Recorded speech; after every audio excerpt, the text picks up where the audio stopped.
félicitations na balandi nyoso ya monde entier balandi ya Doudou Montiri télévision vous belé nanga oyo vous la condensé au fait il y a semaine Mobimba sur les différentes actualités et surtout oyo zalaki information d'actualité phare sujet phare tozana yemoko o bolingaki mingi le panafricaniste o bolingaka mingi Norbert Yamba Yamba mbote na yo Norbert Yamba Yamba le panafricaniste le professeur santé ça allait bien santé tout ça malade très bien alors to soloana invité na biso d'abord to ça la décryptage il y a discours il y a échange oyo mokozamboka asalaki na ba journaliste to meka kotala na bozindo nini oyo alobaki et na sima to kenda na likambo ya baisse de prix ya ba denrée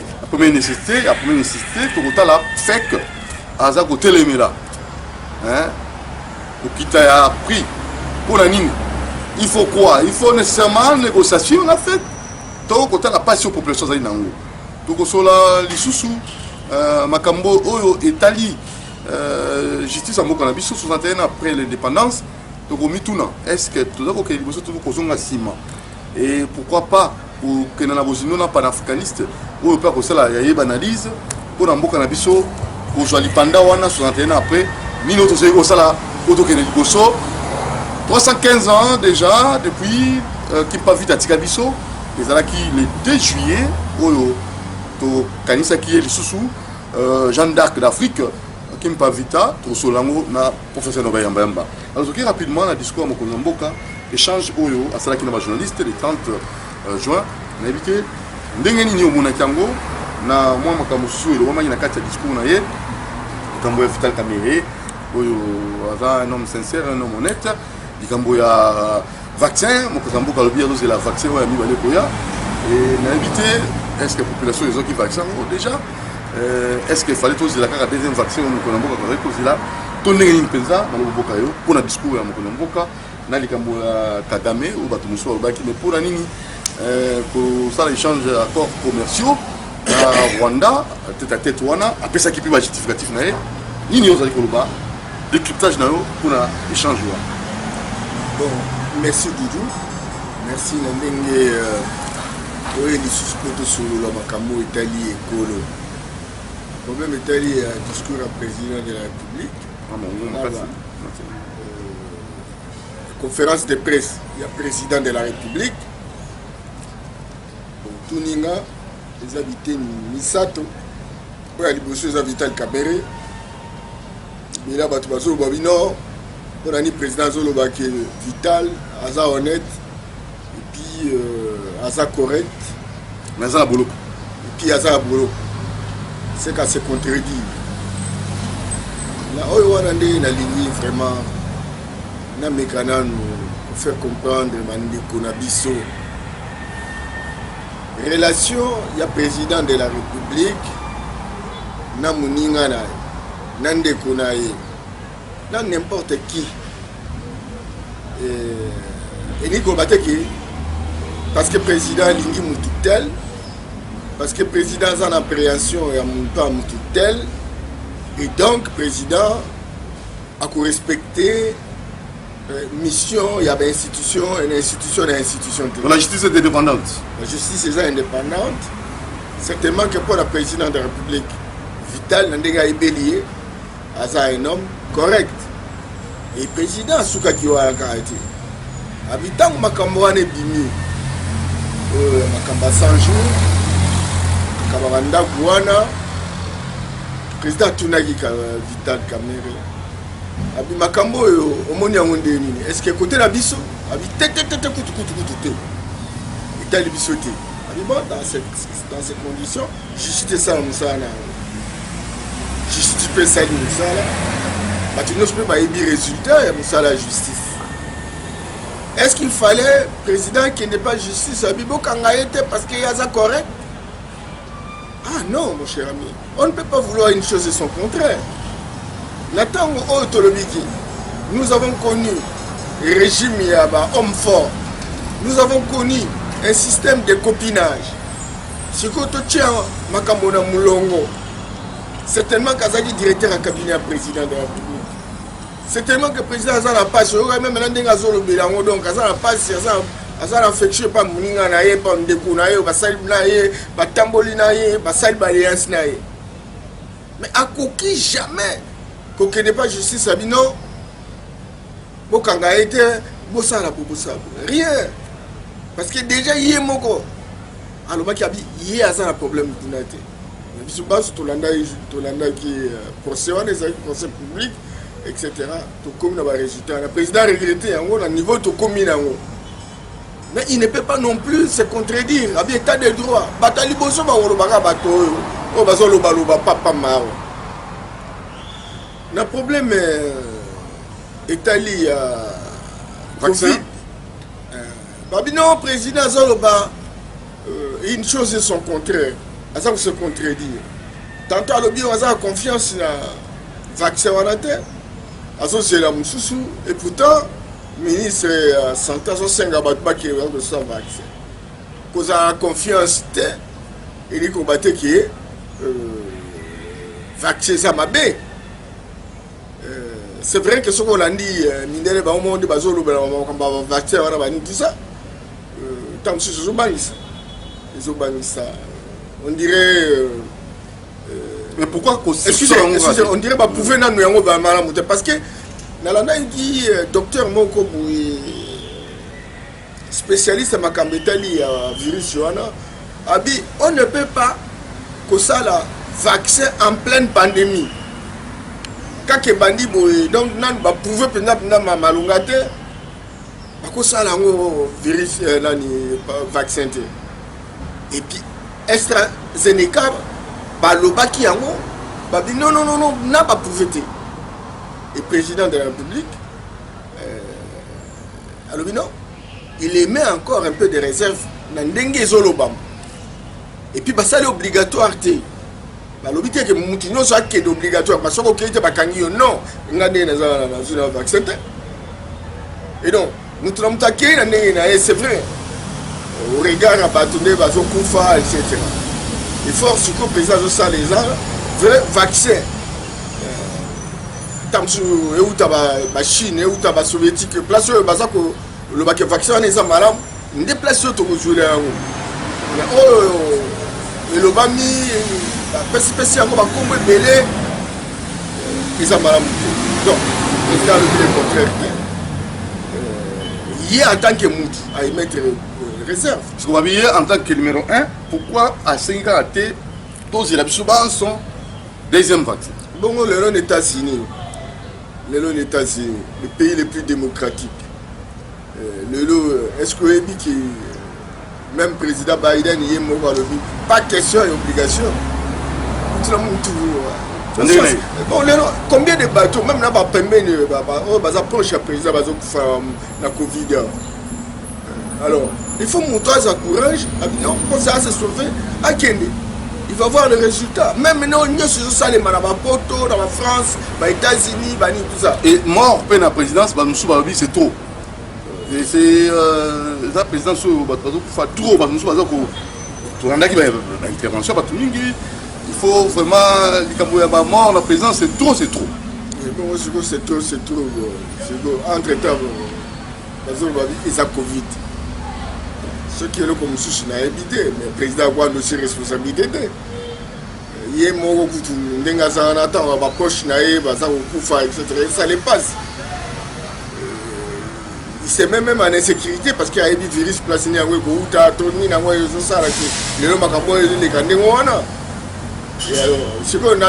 c'est trop.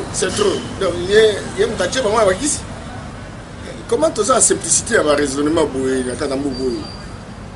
ce que je sais, c'est que c'est vrai que tout le temps à l'hôpital, il diagnostic, il certainement, il y a raison, ils ont en clair, bien en public, il y a Covid.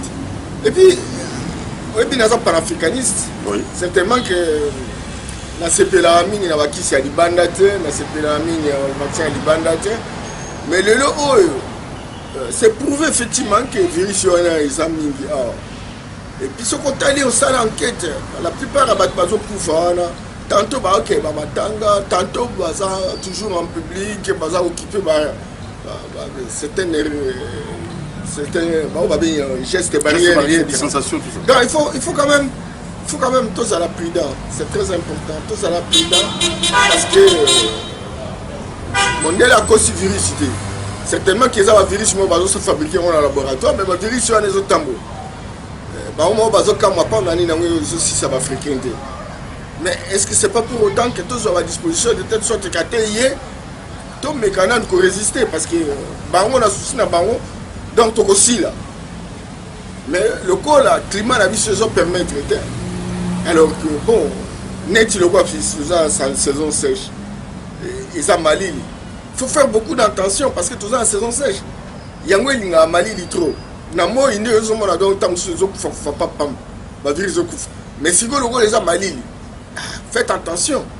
Faites attention donc il faut que se préserver. Telo baté non parce que ezabo non. C'est très important. Très bien. Na makambo Italie, il y a accord. D'accord d'abord. Accord na landi na ba bon, na lo ba soi-disant ba expert moko baza libanda comme livre moko comme des livres moni que donc yebi mambo ebele nyonso makambo nyonso comme yo moko constitutionnaliste comme yo moko sociologue politologue comme yo moko ingénieur comme yo moko spécialiste na ba mine etc. donc na la naiki vidéo moko un spécialiste, je crois qu'il est même politologue, congolais. Et puis, en Amérique du Nord, entre Canada et les États-Unis, au Canada, à ce moment-là, il y a un accord, Félix Tshisekedi a teki minerai na biso, a pesi Kagame, Mboka na biso pour exploiter minerai, c'est regrettable et il s'inquiétait. Que non, c'est ça à Kabelier. Et donc, Félix a sali trahison. Non, Boni Boyko. Comme il va beaucoup respecter le niveau de l'entente sous Bazo Zoulayo. Ok, il y a des débats des étages bonnet. Il y a par exemple, au Canada. Mais awa, il y a des situations qui sont atteintes. Il y a des Goma. Na Kendeki, na compte, il y a grand projet, il y a banque, étrangère. Mais il était question total dans un secteur rentable. Pour rentabiliser, pour faire un financement pour développer la richesse de la vie. Je vous assure, ma minerai, c'est très clair. Comme moi, que ça, à côté, il y a une frontière là au Saganate. Bate belé ça va service ya biso. Baza na acquaintance na Rwanda. Au moins mutaye na minerai to cobalt na coton na e. Ba ochaye monge ba compliqué de telle sorte que donc pas peser yango wana te mutu wana ke de clandestinement na Rwanda ke oteka. Et ça mécanisme que ça bien organisé. Au moins mutakei Rwanda a pesé biso toyebi maintenant combien de qualité. C'est organisé. Les gens qui ont na Goma avec bitumba ndenge salema na ba ADF wana bazoboma batamboka wanisa batu bazala suna mabilanga te bakende tsu bazamba te et bele ba lo batika mboka na bango etc. Et les autres zobika mingi na tomate pomme de terre biloko nyonso ndembi ezouta Rwanda. Lelo oyo na kata lac Kivu Rwanda za ko exploiter gaz eza na Goma na gaz eza na Bukavu na banomo na donc ekomi koya même na a et uti Rwanda mais baza ko exploiter gaz méthane ya lac Kivu biso pe toza na quantité o eleki ya Rwanda. Mais écoutez toza africain en janvier 2063 demain l'Afrique, il y aura l'Afrique des régions et finalement l'Afrique en tant qu'États-Unis d'Afrique. Tu connais au Canada pour exploiter du sobanso. c'est pas gaz wana mais tout ça une société moko ba benga un projet intégrateur. Est-ce que ça sincère? Alors, est-ce qu'il hypocrisie dans 4 dates? Yoka. Oui, question qui par exemple toujours partager l'intérêt. C'est mon goût d'Azalaka. Tout ça qui na électricité à Grand Lac. Et ça qui aussi nous avons fournir courant. Est-ce que mon ami Bitumba? Est-ce que mon ami non, parce que tout ça qui autour a l'intérêt. Alors, président de la République, on est passé à la carte. Biloko ya ko batama. Oh ba bengi na linga ba bilo kuku. C'est-à-dire bato ba kendeke ba katsa ba biloko wana ba ni tout ça. Abi non, tout ça là encore au Italie il y a traçabilité. Place minéraux kolongwa, place ni nango ba kete kango. Donc traçabilité ça. Bolobi ataki ba minéraux. Après si Kagame, pour Kagame a ça bisoni. Ah ko ça la ni nango. Après c'est qui mokonzi. Non mon frère. Tout le monde a kamususu oyo ezala na nzela. Modèle on a ko ça l'intention que non bato ba yo kakande na lobaka na loba bien etc. Tu connais quoi ça bato na zoba bato na ko bimisa ba théorie moko lokuta yo za Canada zo lia ba pif tech na yo ba ni tout ça oyebi makambo ndenge za terrain te bato bazo kufa chaque jour etc.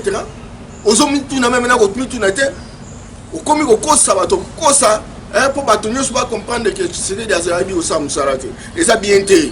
Ce n'est pas normal. C'est pas normal. C'est ça qui perd, qui gagne. C'est pas normal. Qui perd. Bino wana ba jezo kende mboka ngwana tam susu eza la difficulté tout ça besoin na bino boya na ramayen. Ndambo ba ye donc tout ça mona pe ba compétence ngo bozana yango. Oya beaucoup.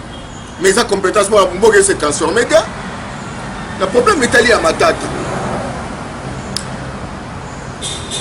Tout qui organisation ba mbongo ba pesa ki ba to organisation pour que ba ko ka ko za susu na semo wala ozo na pa na biso ba ike na ndenge to zo ki blo na bango nyonso ba bi moi mbongo moye maki ko na futa ko de manger bango ezali ko mona na te na esi ko détourner tout ça. La présomption d'innocence c'est ça mon ça nango. La présomption d'innocence pour tout le monde ba ko suspecté a toujours innocent jusqu'à ce que le juge Nathalie Kamounae et le juge que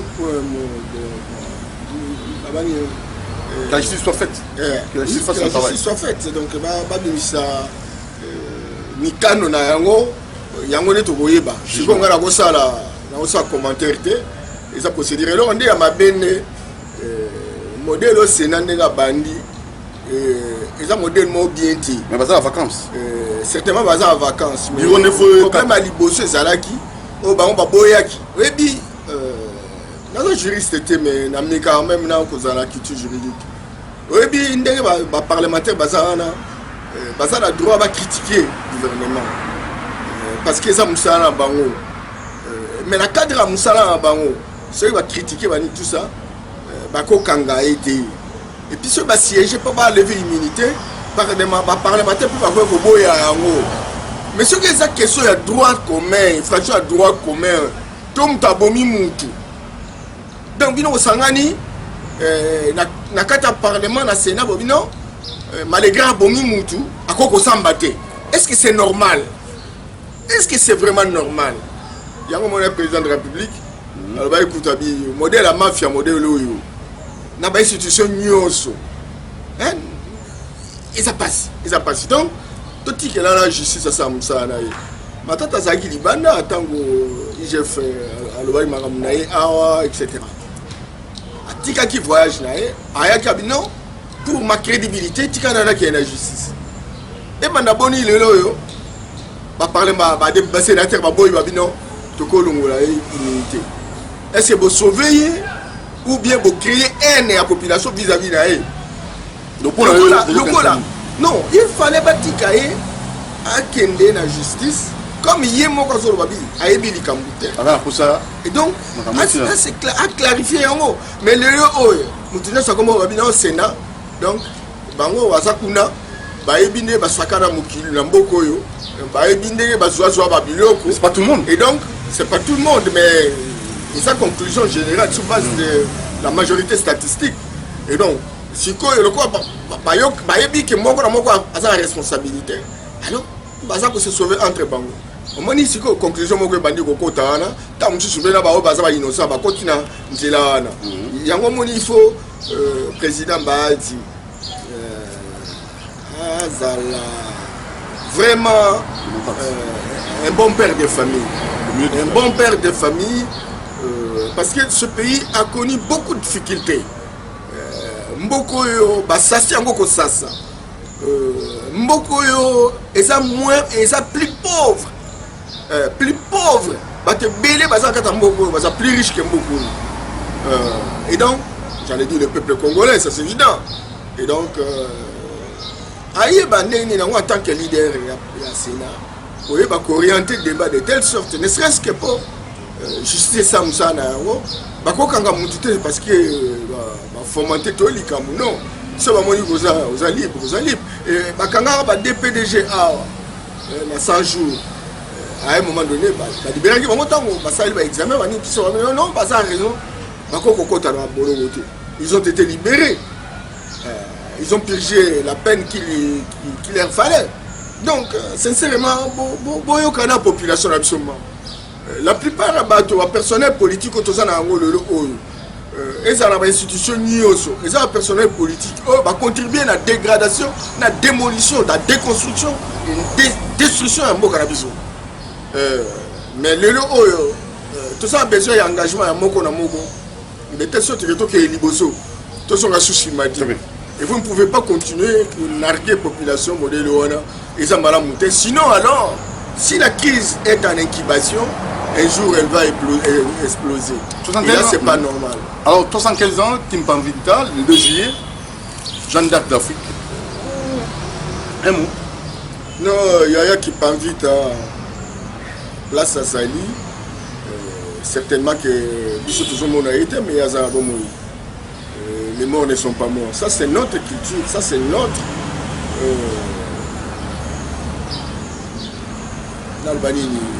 spiritualité. Tu vas koufater, Bazali, Bango Baza vivant pour la place Bazali, mais c'est toujours moi, Bango, mon abisso. Certainement que le corps il y a qui me vite, certainement. Toyebi qui a salam, Toyebi qui a se sacrifié, etc. Il faut à la longue, sincèrement, prendre en considération. Parce que quand on a vu sur l'union, c'est pas qu'il y a méritant. On va voir que ça, ça devant la difficulté, tout honorer bon côté. Certainement qu'il n'y a pas longtemps, honorer Kimban, qu'on a date, tu vois, les 6. Et Tikali m'a embellé, il faut mausolée naïe. Et Salema, Batoko Balumumba, Dieu merci le rôle de Zoya, Yaya Kimpamvita, Batoloko avec Laurent, ça va, avec Etienne, ça va, Maréchal Mobutu Falia. Donc, Batouana, ce sont des êtres méritants. Des êtres méritants, au bazar influence sur Miso. Mais bazalata on est sur la canne parce que toujours reconnaître bangote mundela ye alobi mutu soka kufi akeli bela et donc botika ko senga ba oya bino bakufa parce que bazal sur la bonne moralité et ça péché or so la ni bien même la kata bibia to sambe la maria santu nyonso bongo siko bango bazala na bongo ya biso ka bakoza na bomo ite manipulation ya mondele yesu tango akei na montagne atiki bapotre na ye akende okuta na banana elina Moïse iza bakoko bango atika déjà kokufa alors bango bakobimela ye et pas ya biso kindoki nalanda témoignage moko ya mwasi moko na États-Unis azali mwasi ya président bayambi ye na la Maison Blanche. Alors, qui copie aye ndaku ya chambre Abraham Lincoln, ancien président dans les années 1800 États-Unis.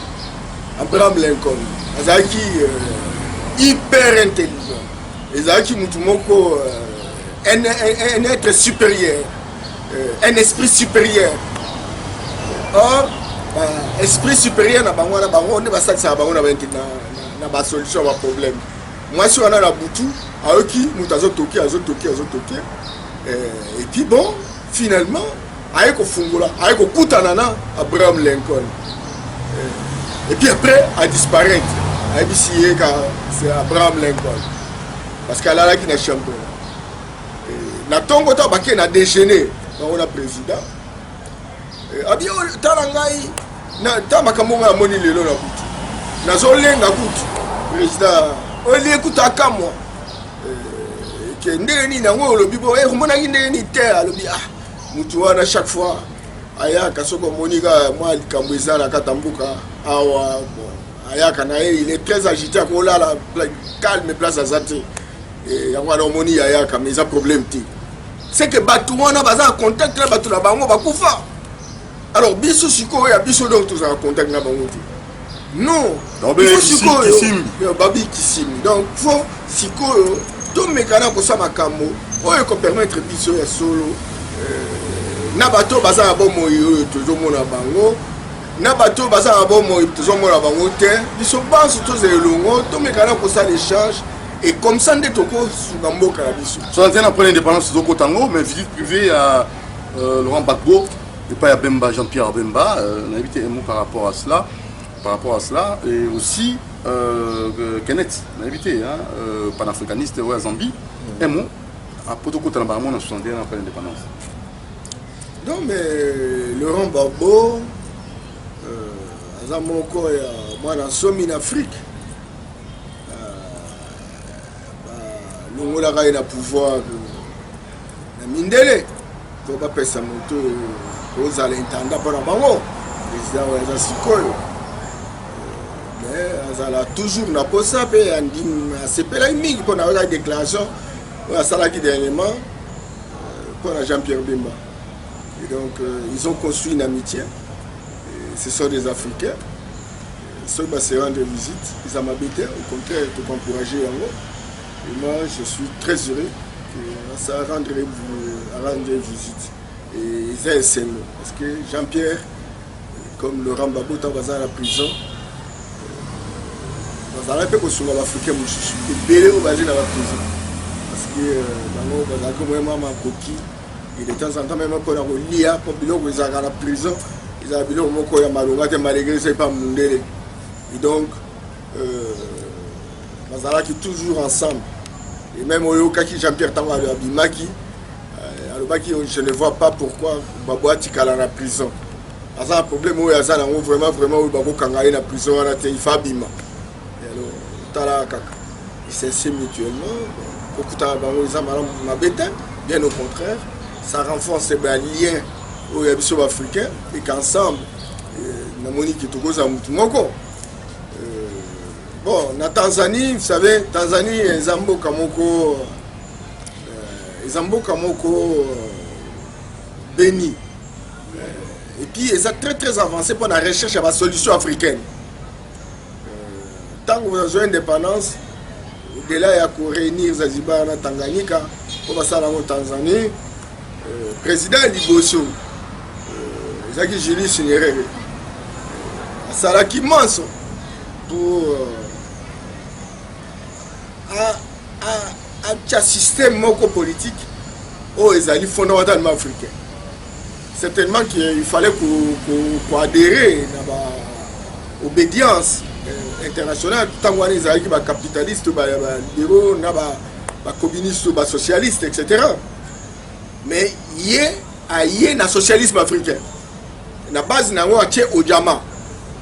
Village est organisé, village est produit, village est commercialisé, village est tout ça.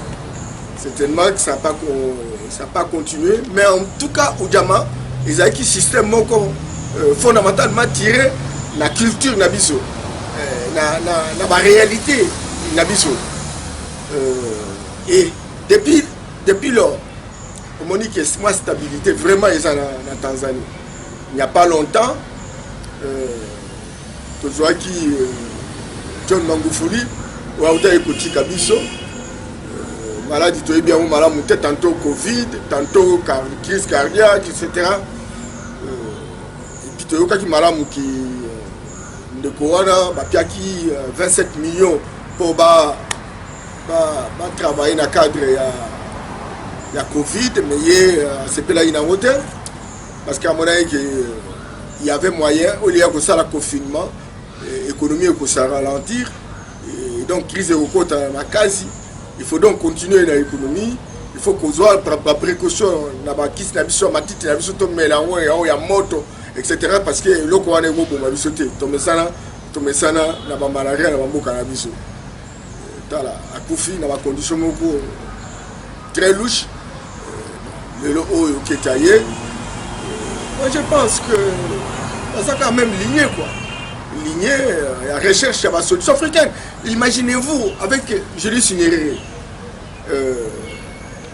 qui ma décision aucun ministre pendant 5 ans à Kobima Libandati tout le monde dans le secteur tout batika na mboka ana baluka ba solution moto aluka solution makamaka luka solution Libandati mesure musuzu soko beli vous allez soigner na mboka na yo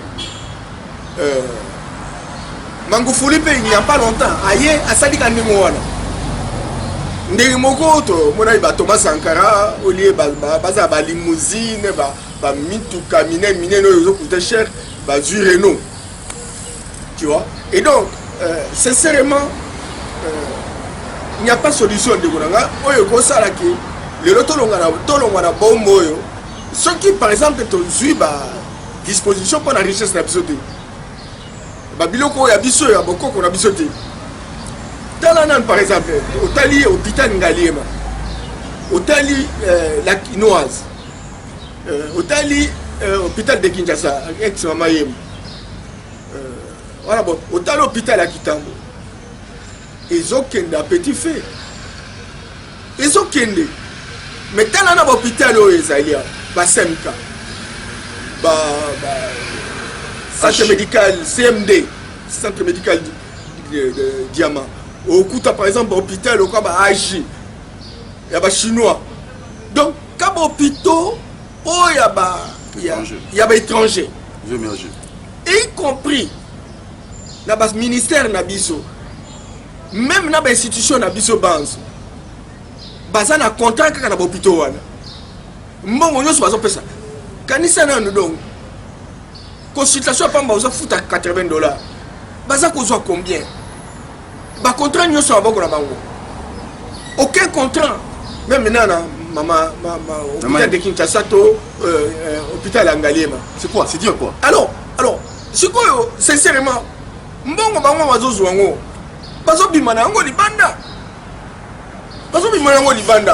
mais entre temps Ngaliema yango wana il fallait d'ailleurs kutu ba bomba tonga sous ba étage ko hôpital mo munene parce que mbongo te parce que ma contrat nyonso ma projet nyonso eza na ba ministère nyonso ça ka ba hôpital wana place nyonso mbongo ezobima eza ba institution publique eza ba institution privée nyonso zokin ministère la santé on sala ka donc gérer ka ba pandémie na ba épidémie parce que place mbongo ezobima bongo sikoyo ba décision modèle wana ko permettre mboka ya avancer.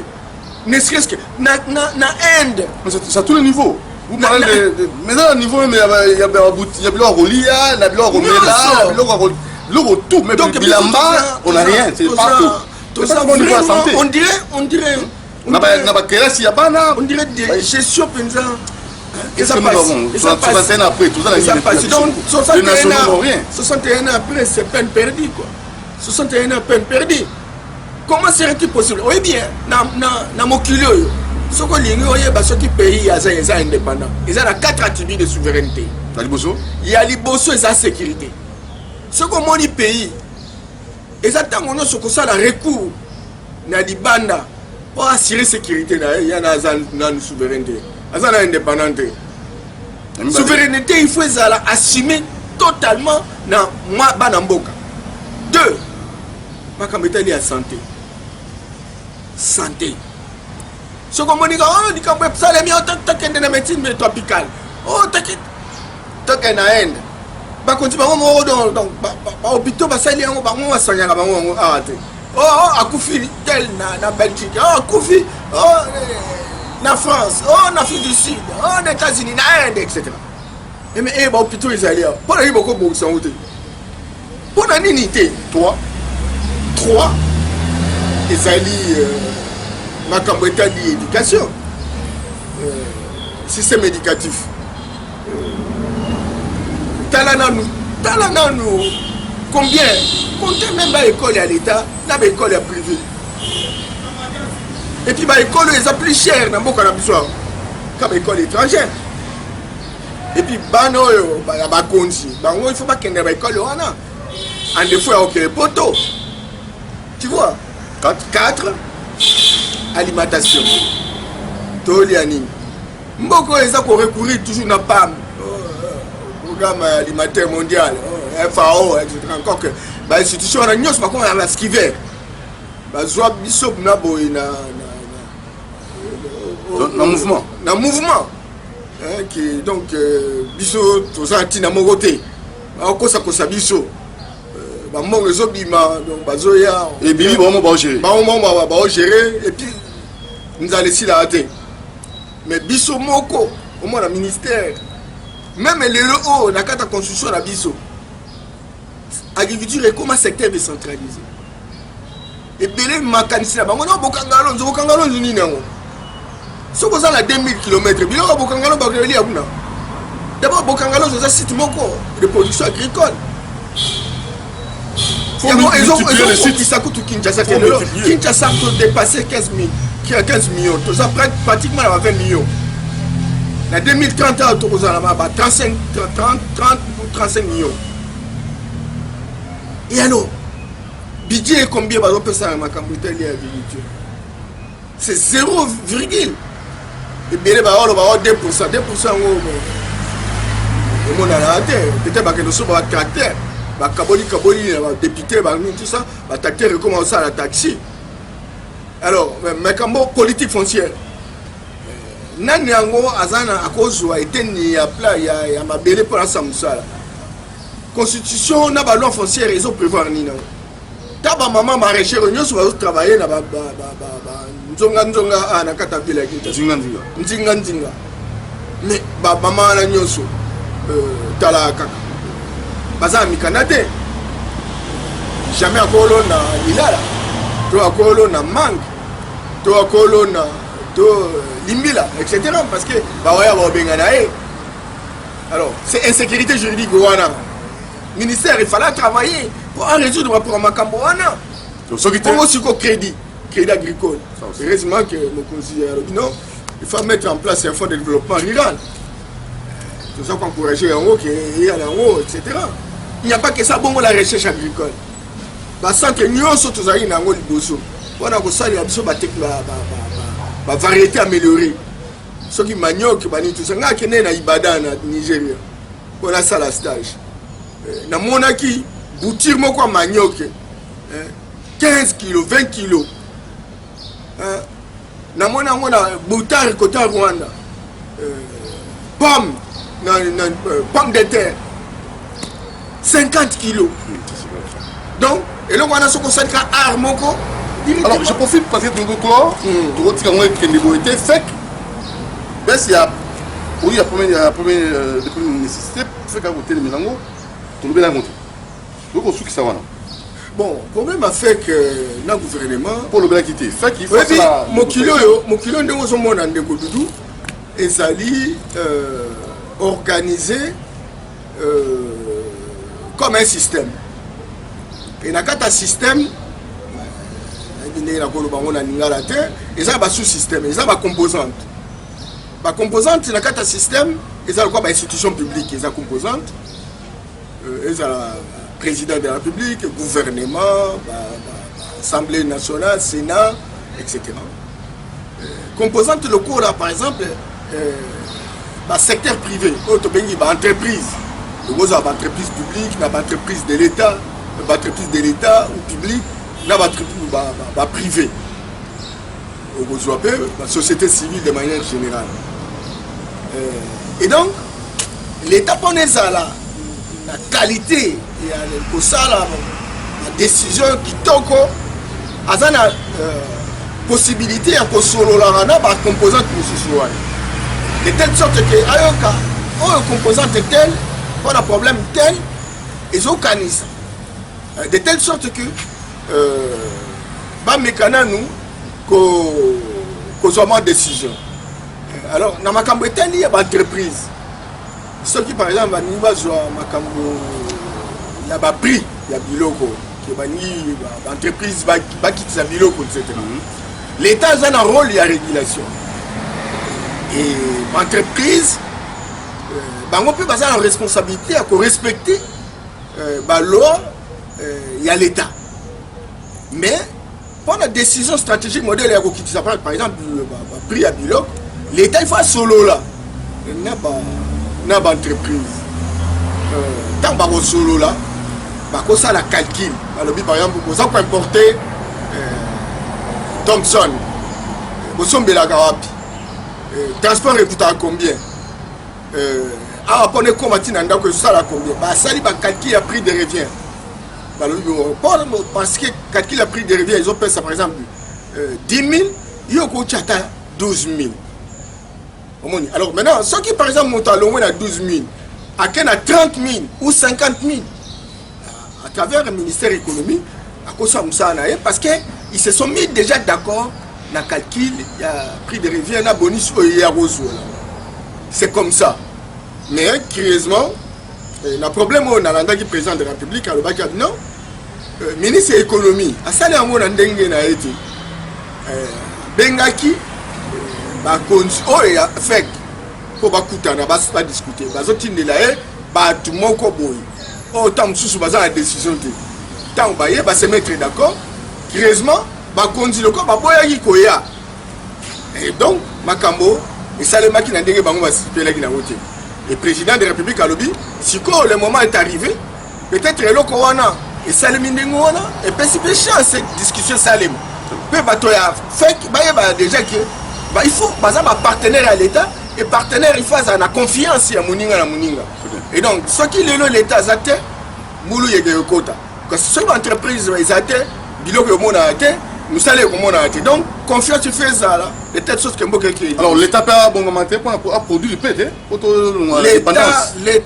l'État ko encourager ba produire à créer environnement né na zo yebisa après si par exemple créer à le bon. Oyo bino bana ba bosi ça par exemple la faculté agronomie pour s'installer bino ba to bosi ça na ISTA beaucoup va chef d'entreprise etc. Donc l'état capable ya couper ça ndimo wala mais l'état a un mauvais commerçant.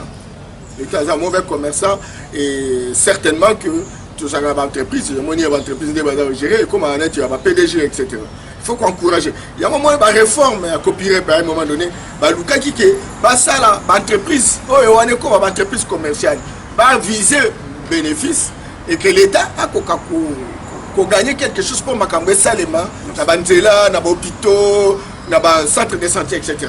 Mais bon, que voulez-vous? On est dans un processus. Si nous devons mettre en place un autre système, et je crois qu'avec le président de la République, ça va aller. Merci Norbert Yambayamba, le professeur du panafricaniste. À la prochaine occasion. Merci en tout cas, les Nengoye, la Tondi Bino, nos téléspectateurs, merci.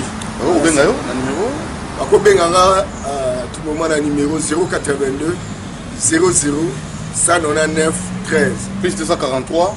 Plus 243 82 00 199 13. Donc à tout moment, vous jouez Imoko. Merci. Ma proposition à sujet, vous vous contactez Bissopé, dans le numéro affiché au bas de vous. Dans